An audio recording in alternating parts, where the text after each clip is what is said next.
উপস্থিত আছেন সকলকেই বিনম্র শ্রদ্ধা ভালোবাসা জানাই।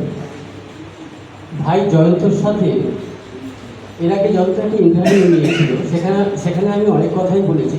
যেটা মুখ্য কথা আমার বলার ছিল যে আমাদের এই দুর্গাপুর, আমি বহু জায়গায় যাই, এই অন্ততপক্ষে এই বাংলা সাহিত্য নিয়ে যারা কাজ করছে, দুর্গাপুর একটা সেরা জায়গায় আছে, এটা আমি ভিতর থেকে বিশ্বাস করি।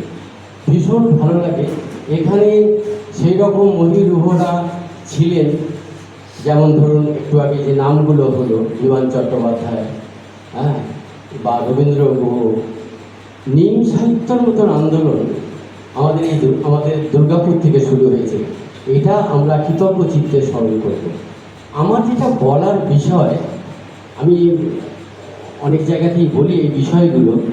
যেমন ধরুন একটা সময় ছিল যখন আমরা একজন লেখক বা একজন কবিকে দেখতাম, তখন কিন্তু একটা মনে হচ্ছে যেন অন্য জগতের মানুষকে আমরা দেখছি, এমন একটা সময় ছিল।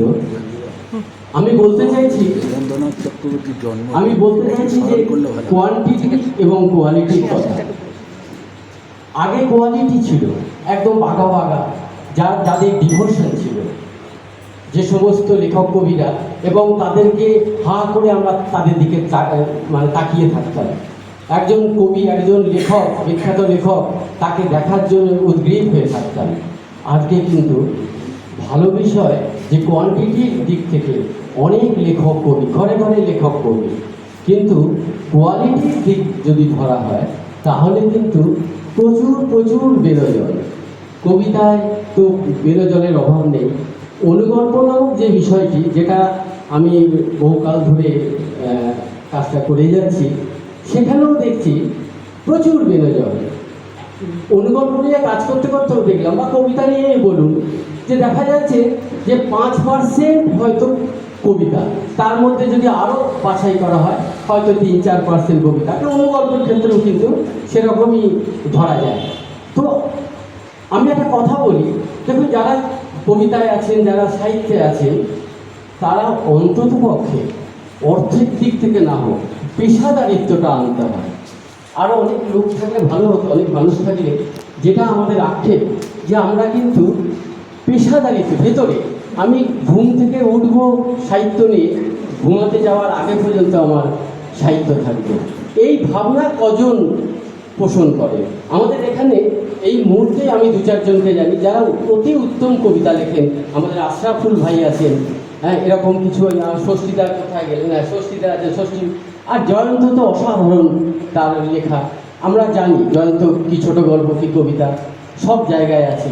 আমাদের এখানে পুরো কিন্তু ছোট্ট জায়গা হলো, অনেক ভালো ভালো লেখক কবি আছেন। আমার এখানেই 4 জন এসছেন আমার সাথে।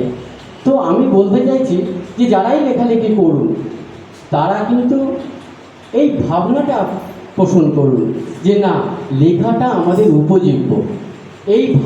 এইভাবে কিন্তু দেখতে হবে। লেখাটা আমাদের শখ নয়, খালি লিখলাম, যা পেলাম তাই লিখলাম। পড়াশোনা করা, আমি লিখবো, লেখার বাসনা থাকতে পারে, আমি কবি হব, আমি লেখক হব, কিন্তু আমি কি সেই অর্থে পড়াশোনা করছি? আগেকার যে সমস্ত, যাদের নাম আমি একটু আগে বললাম, যাদের কথা বললাম আর কি, তারা যেভাবে, যাদের ডিভোশন আছে, সেই ডিভোশন কি আমি দিতে পারছি? এটা কিন্তু আমাদের এখন প্রশ্ন করা এবং তার উত্তর খোঁজা অবশ্যই দরকার। আমি